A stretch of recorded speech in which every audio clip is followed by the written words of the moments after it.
Alright, so what I'm doing is I'm taking Total Boat, I'm going to seal the back of this piece. It's got some crackle to it, the Total Boat will seal that right up, and I'm putting another layer onto this because I did the seal piece and I wanted to seal the sand or whatever, but I also want to do something cool on the back of each piece. So the plan is I have some pigments already in some cups over here.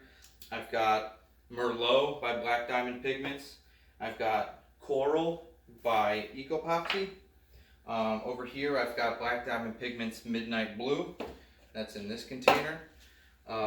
Right here, this one's not in the container yet. I'll tell why in a second. Is Deep Blue Sea. And over here is Iridescent Blue. I love this one.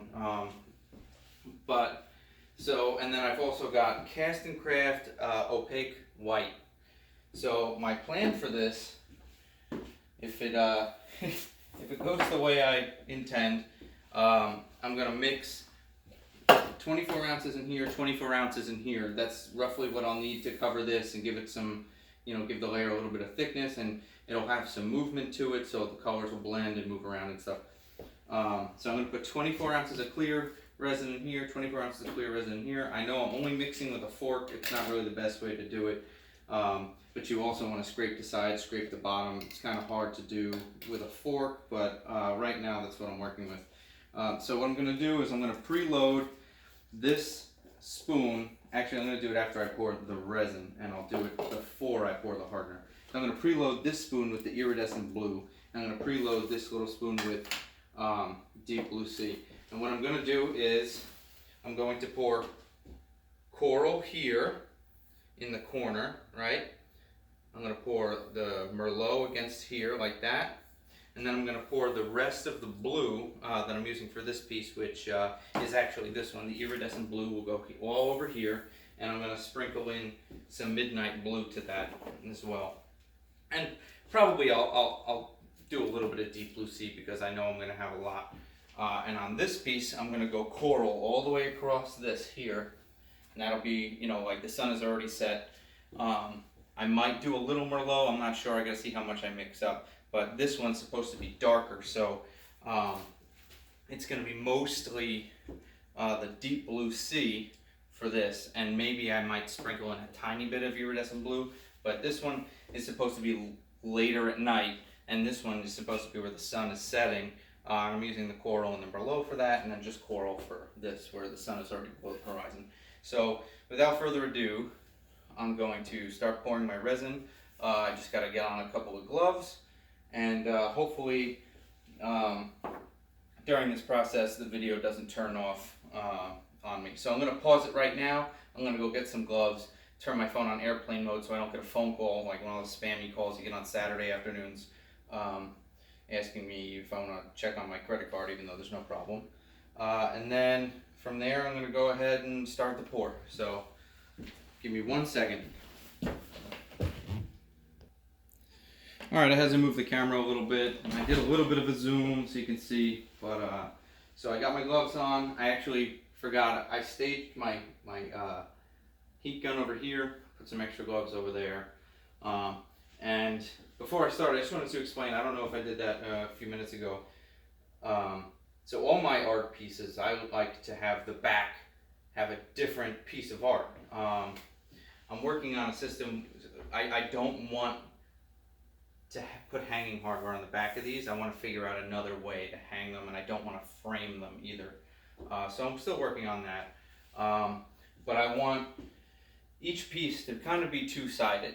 Not necessarily because they need to switch the piece of art around at all, but it's just kind of my style. I don't want the back to just be wasted. So I kind of experiment with the backs too. So I've never done this type of art before on the back. So I've done a thing where I did like 3 stripes and I mixed them. I did a little bit of art on the big piece I'm working on as well.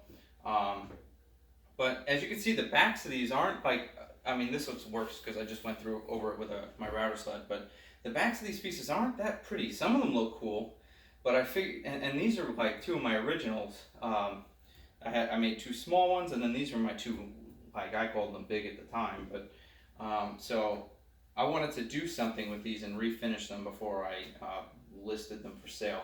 So I'm going to make separate pieces of art on the back so that when you're buying this, it's not, you know, oh, you just get a piece of art and you hang it on the wall. You have another piece of art on the back that when I figure this whole process out, eventually you'll be able to show off either side if you want, or it can just be something that's there for you. The other thing is, I want the back to look like something pretty. Even if you don't ever show the back of it, I don't want it to be, you know, ugly looking sand and nothing to it. I mean, I guess that's subjective. Some people might think this is actually pretty cool looking, but without further ado, I said that twice. Maybe I'll remember to cut that out. I probably won't. So I'm going to pour my resin, then I'm going to preload those 2 spoons that I talked about. Then I'm going to pour my hardener, 24 ounces in each. I'm going to mix them, then I'm going to pour them into each other cup, right?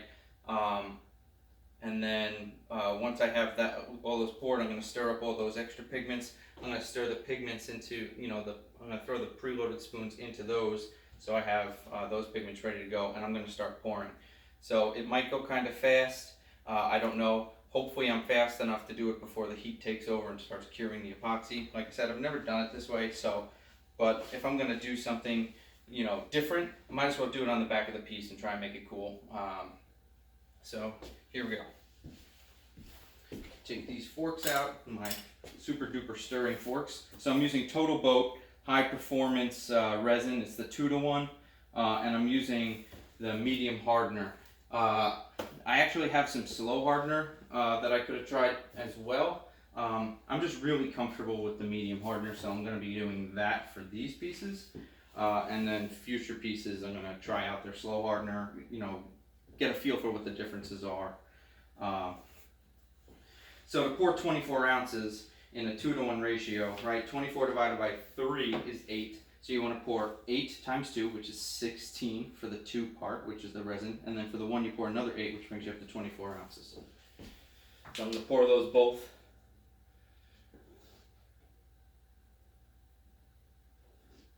So there's 16.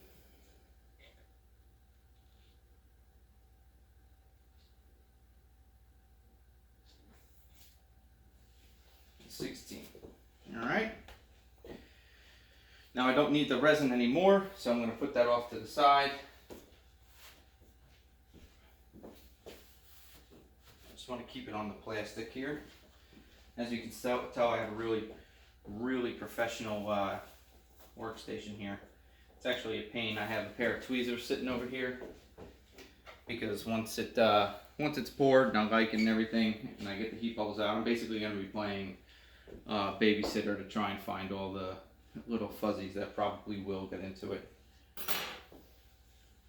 Alright, so preloading the spoon here with Iridescent Blue. Get a good amount in there.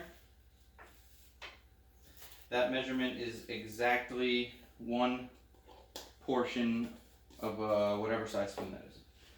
And this is a half teaspoon, but I'm still not going to measure exactly.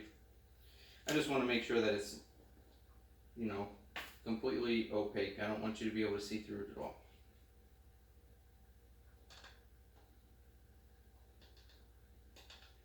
Alright, so now we've got our 2 pigments preloaded on their spoons. I did that first because I don't want to waste any time when the hardener is in there. Because I'm going to kind of be stirring these at the same time with 2 hands. I'm going to take one and start scraping the sides, give it a little better stir. Same thing over here. But basically, once you pour in the resin, the timer's starting. Once you pour in the hardener, the timer is starting, and with this amount sitting in a cup, it can get pretty hot pretty quick. Now, not all epoxies are that way, but also not all epoxies are tack-free in like a half an hour. So, you know, that's what I love about this, is that it's, you know, it's quick enough where I can, you know, not worry about sitting here all day long babysitting it like some different brands. And another reason I prefer them is because their customer service is just out of this world. It's so great. Alright, there's 24 and 24. make sure you're wearing your gloves, seriously guys. I know some videos I'm not, but the hardener is corrosive. You don't want to burn your fingers and stuff like that. And then also you always want to keep it out of reach of your kids. So right now I'm going to do the really weird looking two-handed stir. I'm going to try and get these as mixed as possible. You don't want to go too hard, too fast, whichever, because you're going to introduce a lot of bubbles. But you do want to get, you know, a really good mixture so that you get a proper cure and it cures in the right amount of time, etc. You can have fun with your stirring, make silly shapes. No, except for you. And everyone will know that watches this video that I have fun while doing this. Shh. I'm not supposed to know that I have fun. Alright, I'll put that one down. I'm going to give this one a little turbocharge. Kind of scrape the sides here.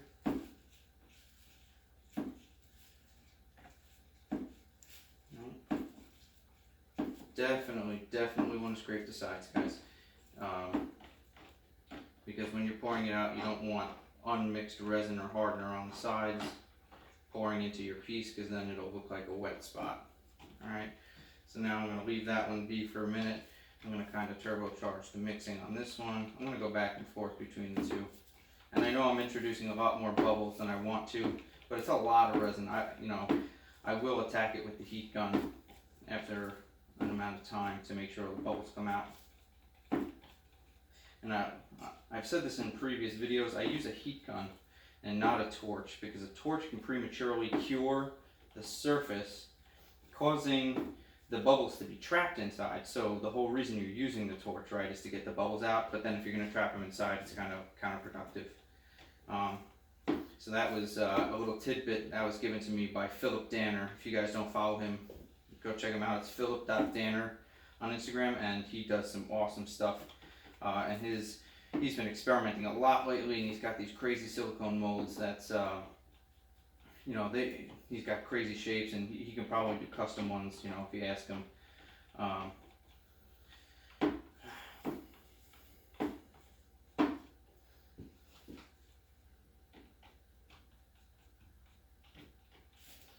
trying to, when you pour in two parts, also, one of the things that sometimes I think might get overlooked is the fact that there's two layers, right, that you pour it in. So you got to make sure you're bringing the bottom up to the top like that, and bringing the top down to the bottom, so that you can get the two layers actually thoroughly mixed. And if you're only doing a little batch, or like you're not like weird like me mixing two containers instead of just doing one big container, stir slow, like this. Scraping and mixing well, because you'll introduce a lot less bubbles, you get a lot less headache trying to get them out. I'm exaggerating there, it's not that big of a deal to get them out, but still, if you can minimize the amount of bubbles, that's always better. I don't think I scraped the bottom of this cup, so I'm just going to scrape it.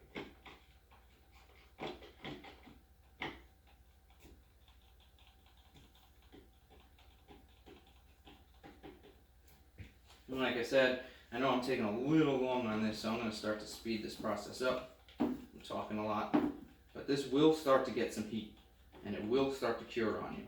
So you do not want to take too long in this process, but you also don't want to go too fast and have a bad mix or introduce an insane amount of bubbles that you can't get out. Alright, so now that that's done, good thing I brought my paper towels over here. So I'm going to start pouring into some cups over here.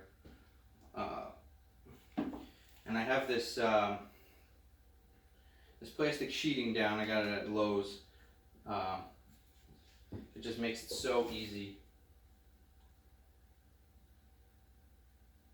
to remove excess epoxy, and also obviously protects your workpiece.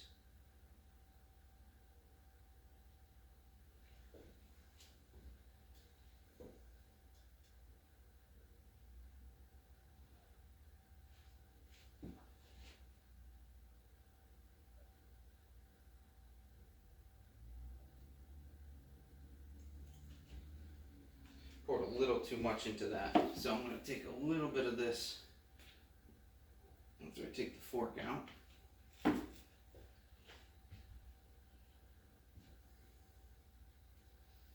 going to pour a little bit in there. Alright, I've basically got all my Merlot ready, all my coral ready. I need as much coral, which I do need. I shouldn't have poured as much in the Merlot. Whatever, you'll look in your room. I don't need as much of that. And then, what do we got here? Alright, I've got about 16 ounces in here, and I've got about 12 in there, so I'll pour a little more Midnight Blue. And, cool, perfect. So now, that I have those mixed, I can take my preloaded spoons, if I can pick them up, they're a little slippery with my resin fingers. Alright, dump that in. Dump that in, I kind of dropped some. Maybe I can save it, yes. Alright, I want to get those out of the way, and then I'm going to start stirring again. Make sure all those pigments are nice and mixed, alright? And now remember, this piece is starting to heat up, probably, so don't make a crazy mess, but definitely make sure you get your pigments stirred in there.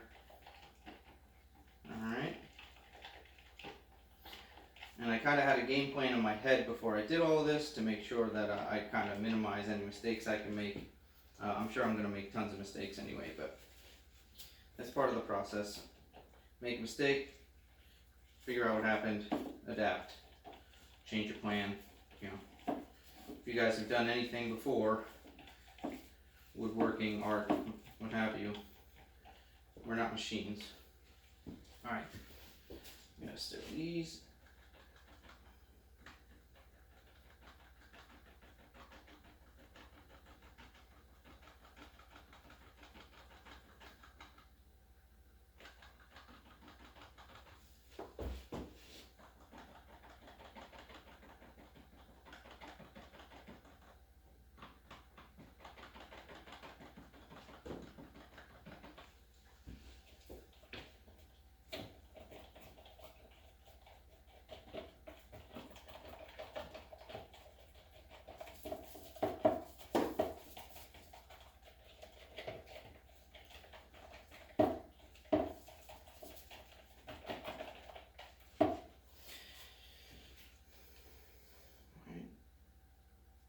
That was way too much, probably, but that's okay. Oh, yeah.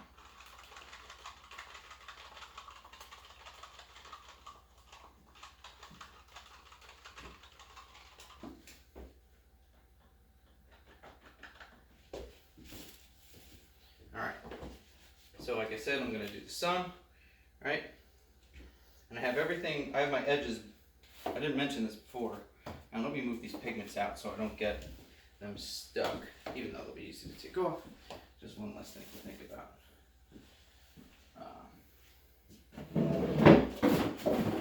Dump them in a little box over here. Alright. Whatever else, I'll just figure out as I go. But, so I'm going to do the sun. So I planned on doing like a corner, right? And then for this one, I planned on doing the whole top of the piece.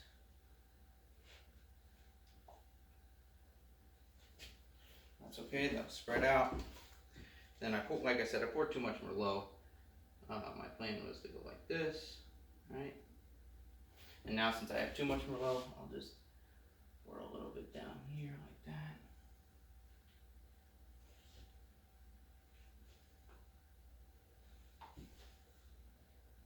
Get that last bit out. Alright, 2 colors down. This one I want it to be, see, not all the pigment mixed. So if you didn't mix it all the way, it eventually floats at the top. But this one I wanted to do the entire rest of the piece. So I'm going to take that out. I'm going to go like this. Alright.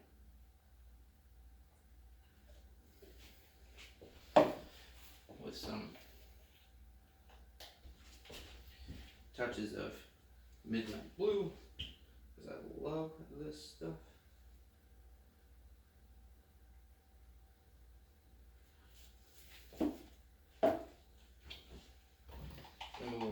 piece, which was supposed to be more of a nighttime, but it isn't anymore, but that's okay.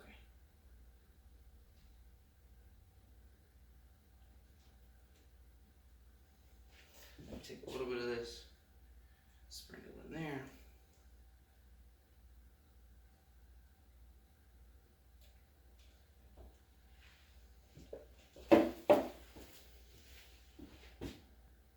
Definitely want to sprinkle some midnight blue in this piece.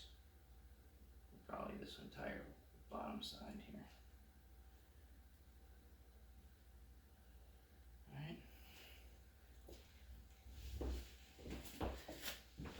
Now, like I said, I'll probably take a little bit of this and put it in here, so that's what I'm going to do. It's not going to make a huge difference, actually, but that's okay. And then I've got my Cast and Craft white over here. Just drift a little bit over here. Just want to make sure it doesn't get on the table as much as possible. So I'm going to do some lines of white. That sounded really bad. Don't do drugs, kids.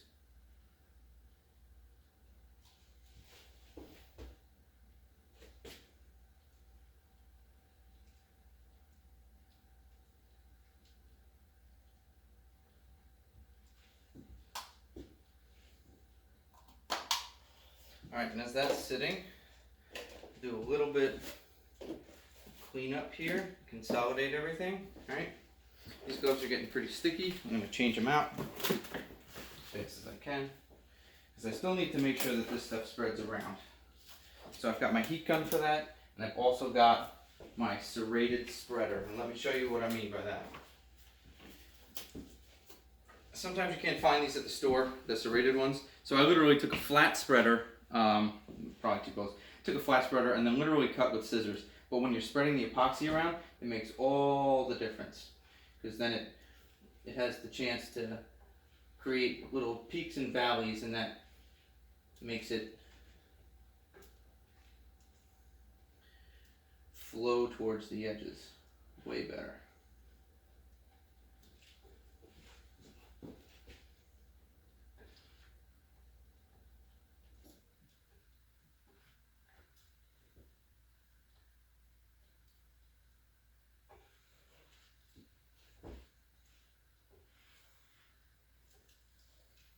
Blends the colors very nicely.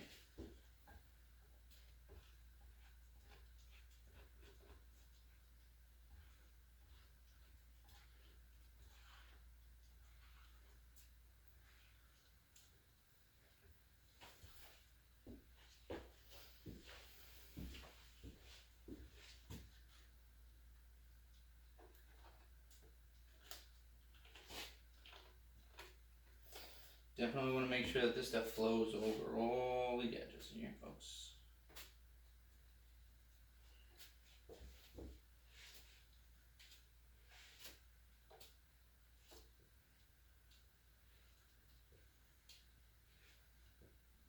Now, when I do my top coat, I'm actually going to be doing the same type of process minus the pigments, and I'm going to be using Total Boat's tabletop.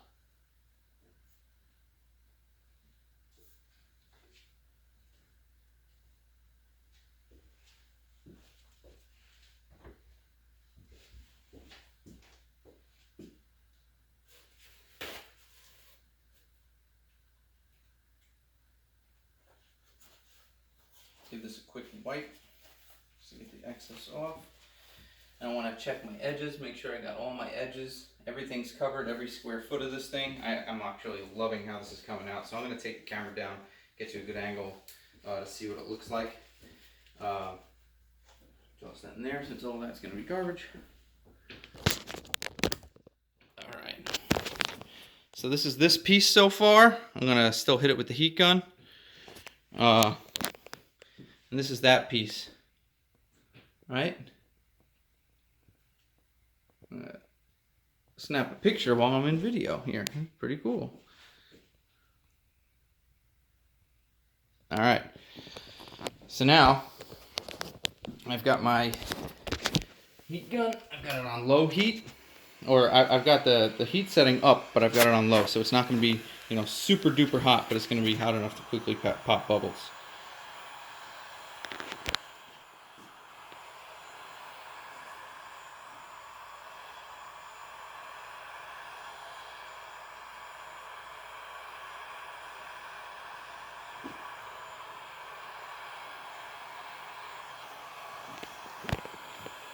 Sorry, I'm doing this by myself, filming by myself, so and I'm more concerned about the piece than the video, honestly. So if I'm not on target with my video, I apologize.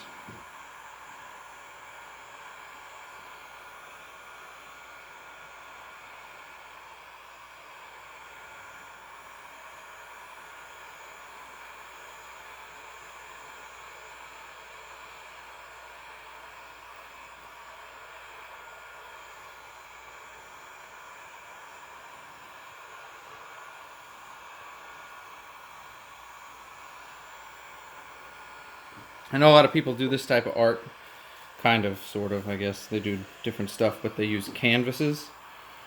But since I'm already making pieces, I figured why not try something similar and do it on the back.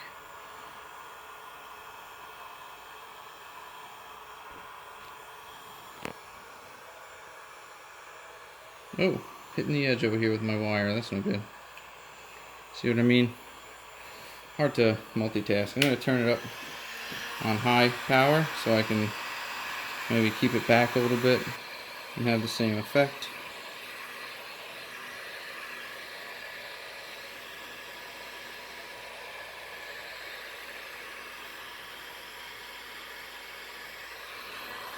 Alright, so that's one piece. I've got something right there I'm going to have to pick out with my tweezers in a second.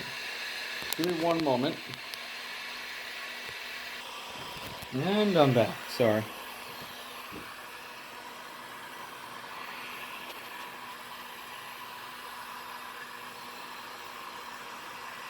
I hope I'm holding the camera for the correct orientation here.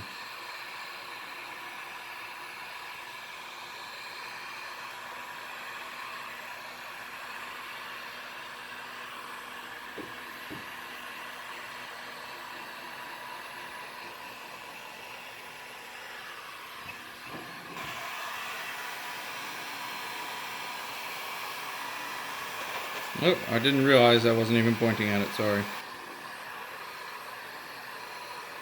I check where my camera's pointing every few seconds, so hopefully I can avoid that as much as possible.